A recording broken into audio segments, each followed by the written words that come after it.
Agents, Cosmic Dog here, and welcome to another Division 2 video. Now today I'm going to walk you through how to complete the second boss in the Iron Horse raid. So if you like the video, please remember to hit that like button and subscribe to the channel. And you can also find me on Twitch, and I'll attach the link for this above the comment section. So first and foremost is the build itself. Now this is going to be a designated healer build, and it's my role to operate the control room solo. So I need a build that's going to keep me alive long enough to operate within that room. So when it comes to the specialization, the technician specialization is of course the way to go.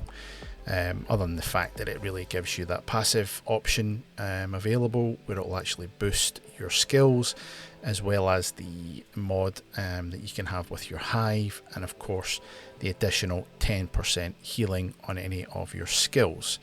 That is a really handy thing to have when you consider the fact that you're on your own in that room and you need to stay alive. Now, coupled to that of course is the remainder of the build. So one of the main things that you can have if you really need it, I don't always need it, but just in case I get under the gun a little bit, I can have Reformation on my rifle. That gives me an additional 30% skill repair for 15 seconds, so if I really need that, I can shoot the boss in the head while the window is broken and activate that talent. The remainder of the build is of course a 4-piece future initiative build. So I don't have the backpack and chest available for that yet, but that hasn't held me back. I've been able to quite comfortably complete this mission with this build that you now see in front of you because of the repair skills that it gives, the skill haste and the skill duration that it provides me on a 3-piece, and really that's all I'm actually really needing for that build. So again, yeah, 4-piece there, and the chest is Safeguard, and well, at full armor it increases your total skill repair by 100%. I roll as much as I can into repair skill, and my mods are of course repair skill as well, so I'm really getting some really high numbers based on that. And the chest piece, now the talent isn't really being used because I'm not actually repairing allies because I'm in the room on my own. However, this piece itself gives me a 20% repair skills, and I've got a 20% repair skills mod as well as maxed out health on that chest piece, which is really strong and really ideal for staying alive while in that room. Now, some other pivotal pieces in this build is of course the skills that you're using. So I'm of course using the Restorer Hive when I need to really drop that down because the refill speed on it is only 2 seconds, and I've got 32 charges there, so you can see over 4 million health and 461,000 in healing, really strong.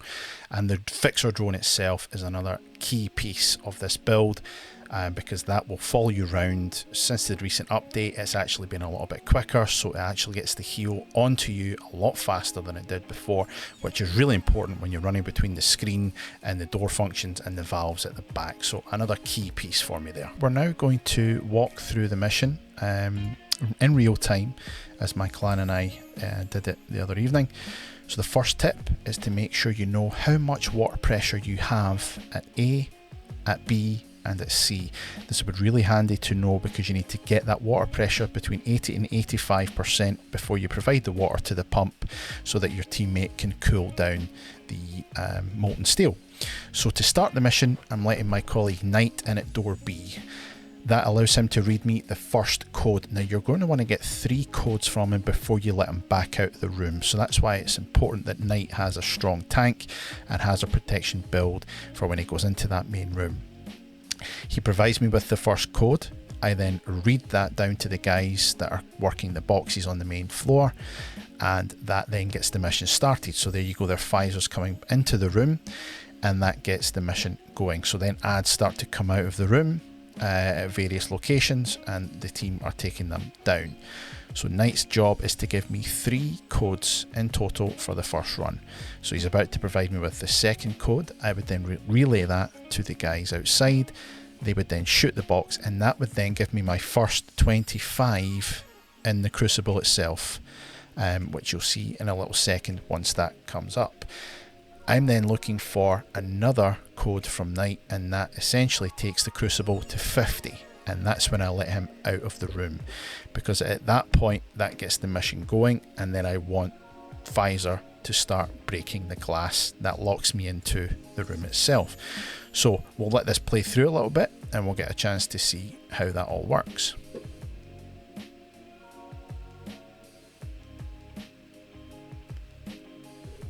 Okay, so there's the first 25, and Knight's going to provide me with the next code in a second. And there's the second code, so I'm letting him out of the room. He's now provided me with the second code. The guys will shoot the box, and that will then bring the crucible up to 50. So Knight's out of the room. I'm reading the code out to the guys, and now Pfizer, because he's in the room on his own now, is starting to break my glass. You can see it just changed to 50 there, so we're doing well here. We've now got heavies coming out at the side there, so I'm providing a little bit of support to Paul to try and get rid of that heavy as quick as possible. And Pfizer is just about to break the glass. Okay, so now the doors have locked.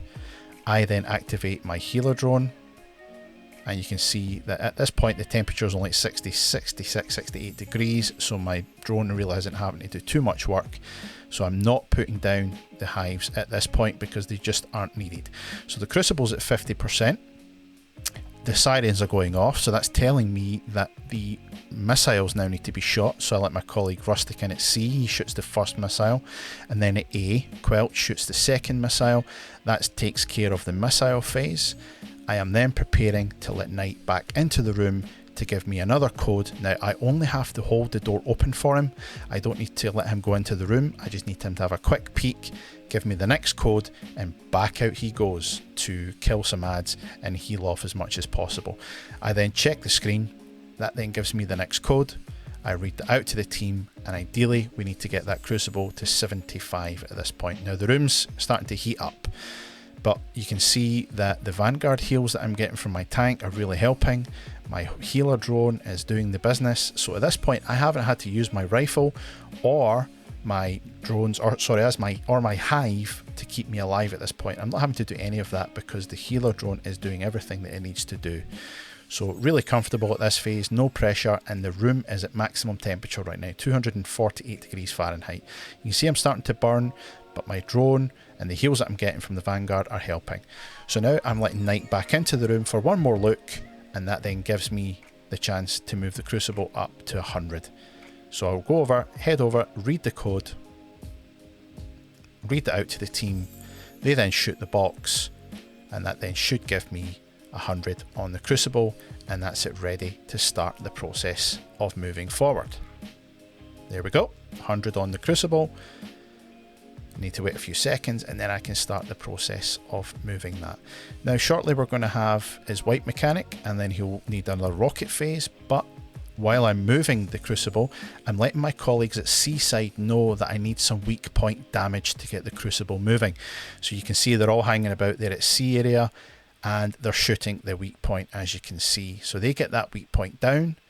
This happens 3 times. I then able to let my colleague Quelch in to do some missile damage because it's now a missile phase. So it's all about timing, it's all about teamwork, it's all about communication. So now the crucible's on its way. I'm telling my team at C that I need some more weak point damage. I'm opening the door at C. They can do some more weak point damage. The crucible's almost there. There you go. They're doing some weak point damage. That's it gone. I now know I can head on over to do some crucible movement. Heel's starting to get a bit hairy at this point. As you can see, it's almost down, but there we go. I managed to keep myself alive using the hives. And my drone caught me up there, so I'm full health again.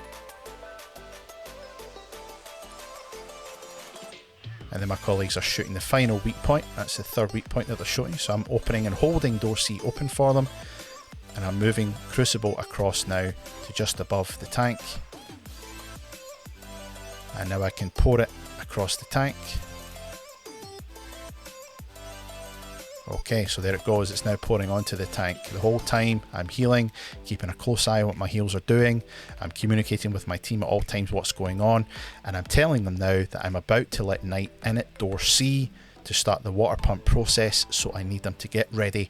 And in this case, I'm going to ask for all of the water at A and all of the water at C, because what that'll actually do for me is provide enough water into the pump so that Knight can actually apply that water onto the molten steel that you can see there on the screen.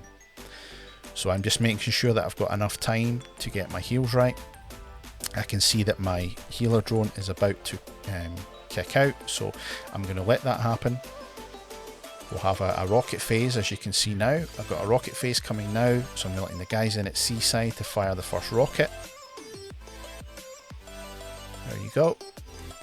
I'm doing the same across A side in a second, and there you can see Quelch is almost down, but he manages to pull it out the bag.